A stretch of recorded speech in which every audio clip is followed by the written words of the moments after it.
So you have one little formula you could keep in your brain, one little formula you can memorize that's the best at accelerating the curve of progress. What is it? All right. So I was only going to record that last one I did, but I decided to record one more before I go home to Hollywood. Feeling inspired. The time change is all crazy here in London, so I'm up early in California time, but in London it's late. So sometimes the night owl in me brings out some thoughts that bring some clarity I don't always have when there's a lot of distractions. So what is this acceleration formula? Well, this one is so simple that when you learn this, you're going to be like, why wasn't this pounded into my head for the last, what most of us go to school for about 12 years, 6 to 18 and maybe beyond. Well, here it is.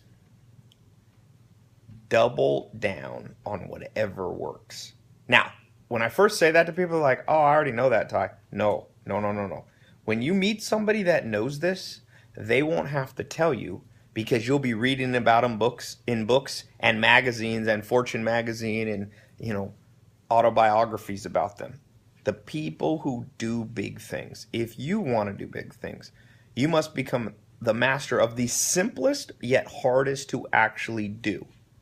Remember how I talked about recently people addicted to insight and dopamine? A lot of people are like, yeah, I got all this insight in my head. And I'm like, yeah, but talk's cheap.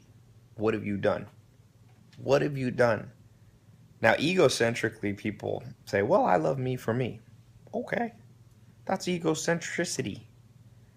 People think they should be patted on the back for their egocentricity. Oh, well, Ty, I've got high self-esteem.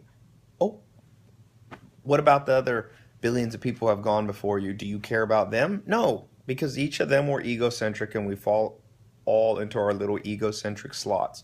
There's something much higher than patting yourself on the back for egocentricity. It's for patting yourself on the back for a job well done, for patting yourself back on the back for mastery attained. How do you do that? Well, think about it this way. You see, even in the greatest of people's lives, where they forgot this fundamental rule. They forgot. So, let's say you look at your bank account today. You go, you look in the last 12 months. I made good money right here. Then my question is, did you keep doing that and did you do it 10 times more? When I was 5, my first business, I opened up a cherry tomato stand and I got the first part of the formula because I got the second part of the formula correct because I only gave you the first part at the beginning of this video. There's 2 parts to this formula. The first part of the formula is double down, triple down, quadruple down, quintuple down on what works. And the second part of the formula is crush whatever's not working. Decimate it. End it quickly. So my first business, I was scheming how I was going to make more than the $1 a month my mom gave me. Got my little tomato stand. There was cherry tomatoes in the back. I was like, man, cherry tomatoes are awesome because they grow so easily. I'm going to be rich. I remember thinking that. Claremont, San Diego, California. So I took my little baggies. My mom gave me a bag, those little Ziploc things, and I bundled these cherry tomatoes, and I sat in front it was on Lehrer Drive. I can still remember it. And I just had already, of course, dreamed up all the money I was going to make. And back then, my mom would give me $1 a month allowance. I remember it. So I was going to make like $2. I was going to double my monthly revenue in an hour. So cherry tomatoes, well, guess what? People don't really like cherry tomatoes, I found out. And they're not willing to spend the money I was asking. So I think I sold 0. I can't remember if my mom bought one out of pity. But I didn't like that. I was like, she's just buying. I want to sell to a real person. So I did follow the formula that worked well. The second part of the formula, I quit. At the end of the day, I was like, no sales. I don't think it's because I had bad marketing. I think it's because there's not demand for cherry tomatoes. I said that in my 5-year-old mind, or 6-year-old. I might have been 6. So then I was like, lemonade. I remember Charlie Brown. Lucy had a lemonade stand. By the way, learning from mentors. Lucy, Charlie Brown was my mentor. I don't know if that's the best business mentor. Howard Schultz, the writer, not Howard. Is it Howard Schultz? Whatever, the Schultz guy who wrote it. He became very wealthy, but I learned from his little character. And by the way, I'm doing that mentor conference. I don't know if you got the email. Come to this mentor conference. I've got Joel Salatin, my first mentor, in Hollywood this month. It's going to blow your mind. I'll put a link below the video or go to my site, tylopez.com, and click conference. This is my mentor conference series. It's in person. I'm doing them in Hollywood, New York, and London. This one coming up, I've never been able to get Joel Salatin to do, or I've never had opportunity to do one, my conference with him. So anyway, back to my story. I got the lemonade, and you wouldn't believe this. Of the 25 cognitive biases, the strongest one is reward. Sugar goes straight to the brain. It's literally like a drug. National Geographic had on the cover that sugar is the biggest health problem in the world. I read that last year. But I was 6. I wasn't caring about the health problems and obesity and diabetes of the world. I was wanting to make my dollar or double my income. So people bought the lemonade. I put sugar in it. Now, do not ask me why.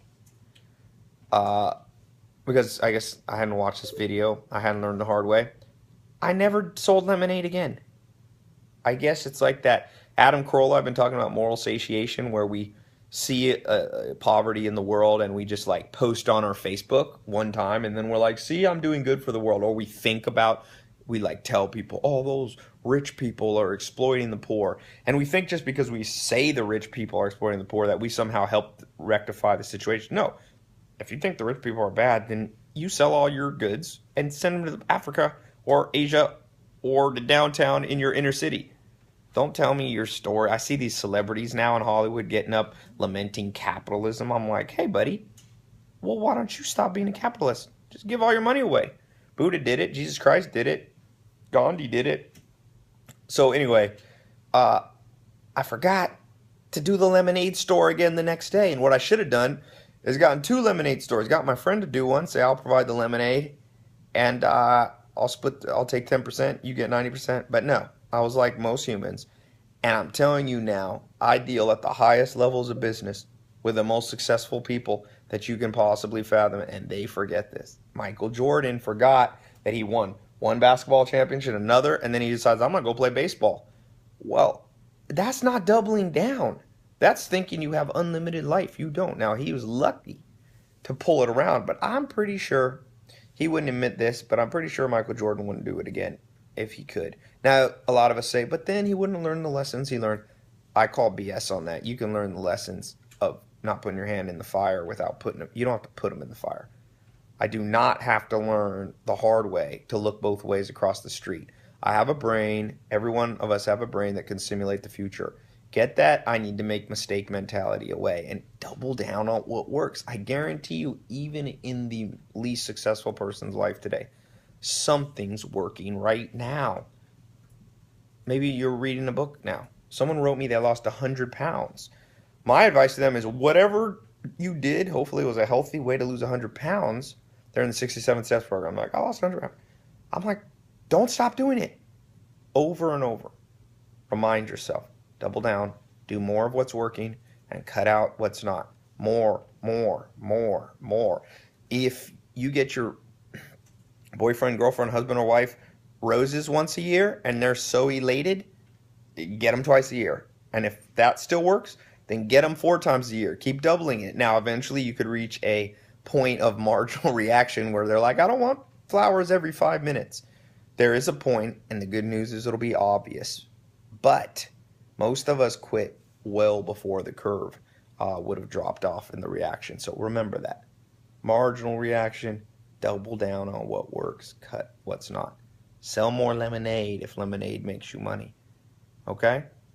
So what's an example of something you haven't doubled down on that was working, that you stopped, and how can you double down on it more starting today? Leave me a comment, and I'd love to hear your input. Thanks.